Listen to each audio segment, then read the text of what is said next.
let's talk about some pathways to resolution. As many of you know, when we're playing standards, one thing that comes up in every tune are 2-5-1s or 5-1s.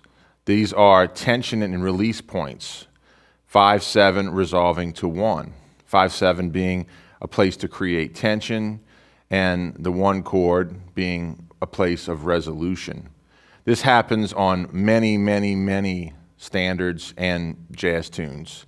So we have to be really good at handling this. We have to learn different ways to find resolution in our playing and different ways to create tension.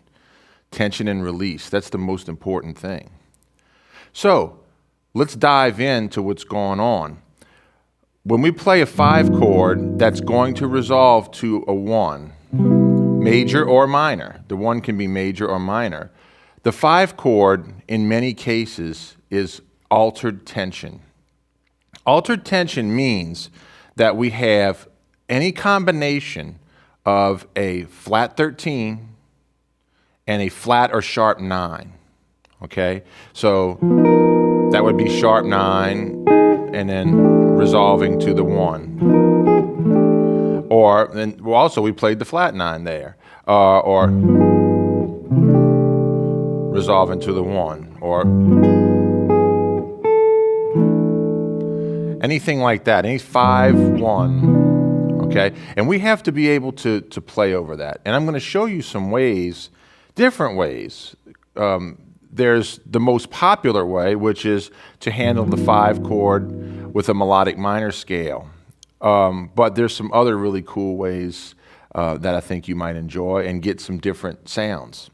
So let's talk about the most common way to play over this. The most common way to play over this G7 altered is to play A flat melodic minor. We call it jazz melodic minor because it's only the ascending version of the melodic minor scale. So G7, we're going to play A flat,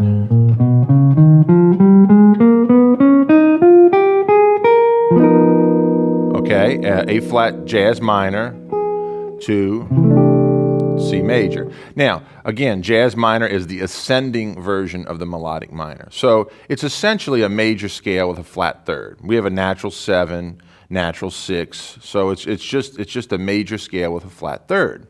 It's essentially all it is. You need to practice this. You have to practice this scale. Many students that I've taught in the past, they don't spend enough time working on this scale. And we have to learn how to resolve. So, how do we do that? Well, we need to understand how much time we have before the resolution. That's really important. So, if we're in 4/4 and we play this G7 for 1 measure, we have 8 eighth notes. Now, jazz is a music of eighth notes, swing eighths, but it's a music of eighth notes. So we have to understand we have 1 and 2 and 3 and 4 and then on the downbeat of the next measure, 1, that's when we resolve. At least that's a good place to start. Okay, so we want to think on a line, we want to think on that jazz minor, resolution. So there's our resolution. Here would be another way. So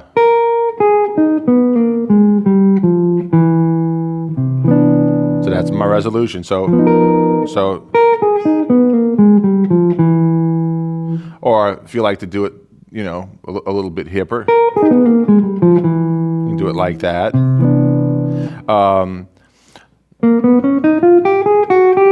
That would be creating a little enclosure. So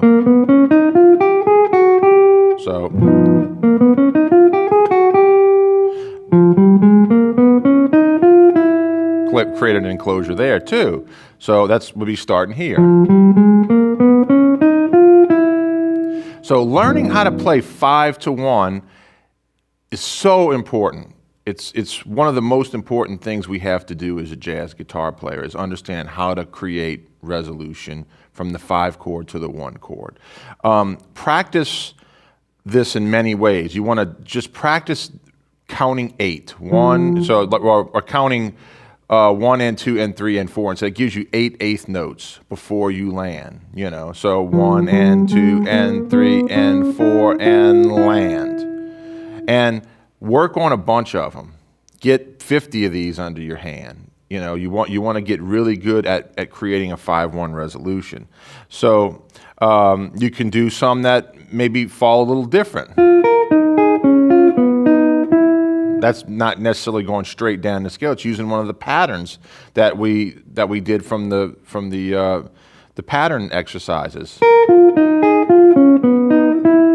that we did in the pentatonics patterns and permutations. That's a nice way to resolve. Okay, so jazz melodic minor, up a half step from the root, is the perfect way to make a resolution. Now, and it's the most common way, but let's talk about some other great ways. Another great way to resolve would be, now we're actually going to still be playing over the G7, okay? So this is going to be in a 2-5-1, so the 2 chord's going to be D minor 7, the 5 chord G7 altered, the 1 chord C major. So this is a really cool thing because this next technique is when we play on the 2 chord, okay, we can go up a minor third and play the same type of idea. And then the resolution is going to fall a half step down. This is called the subdominant minor approach. Subdominant minor, well, subdominant is 4, it's the 4.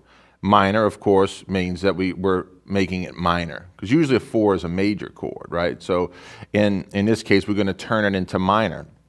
So whatever we play on the 2,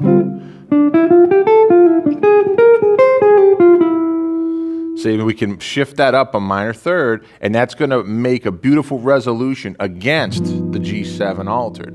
We're not changing the given chord, we're just changing how we're going to approach it. So we can create lines that fit that. And here's the wonderful thing about playing off of this subdominant minor. If we land on any note in the arpeggio,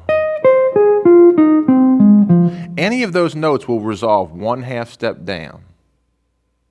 1 half step down, and we're in our resolution. So check this out. If we end up here, there's our resolution. If we end up here, there's our resolution. If we end up here, there's our resolution. Here, there's our resolution. They're all a half step down. So, yeah, any of those. See how that works? So, whatever you play, you can start.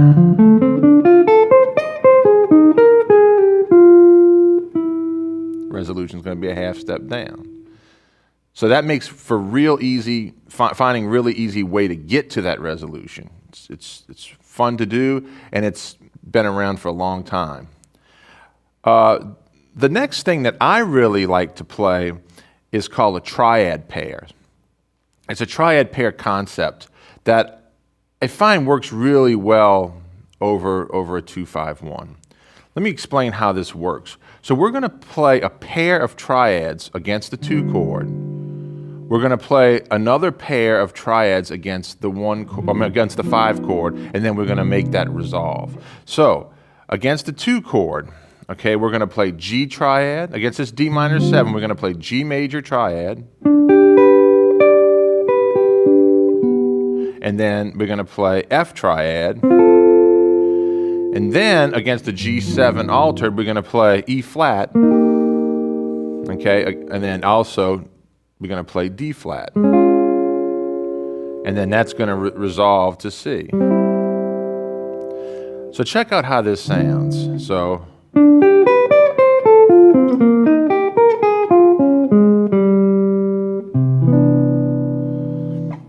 Here's another way to do it.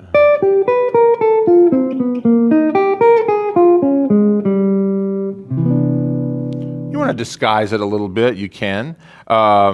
You can also eliminate some of the triads. Like you might say, well, I want to play over the 2 chord in Dorian and just use the triads against the 5 chord. You can, no problem.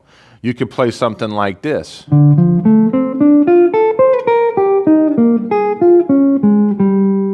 See how that sounds? So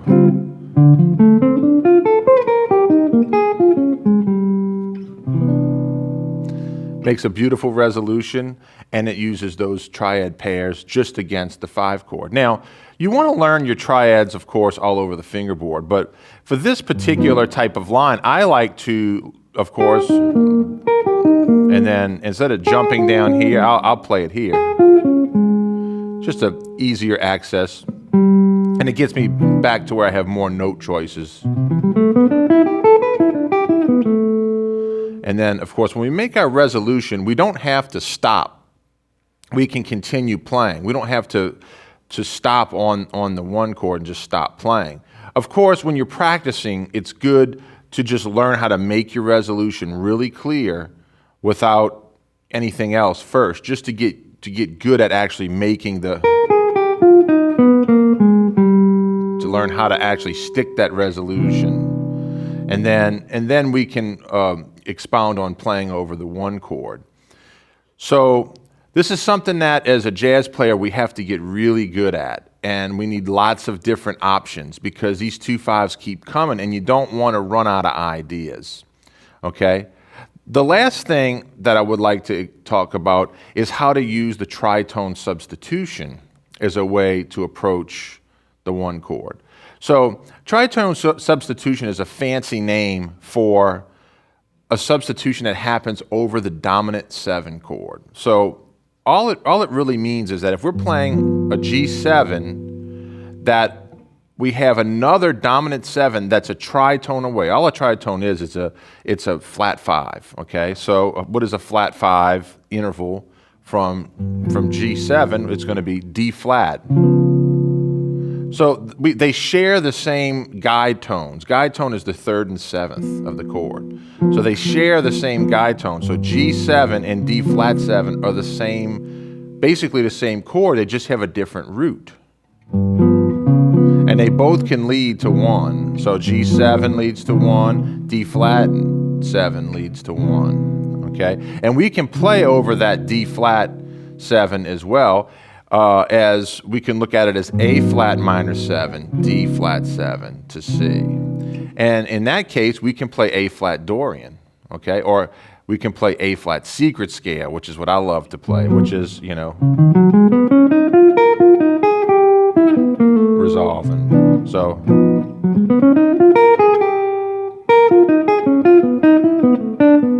And that works really beautifully against that 5 chord. Or we can actually play right off of this chord and use the notes in the chord.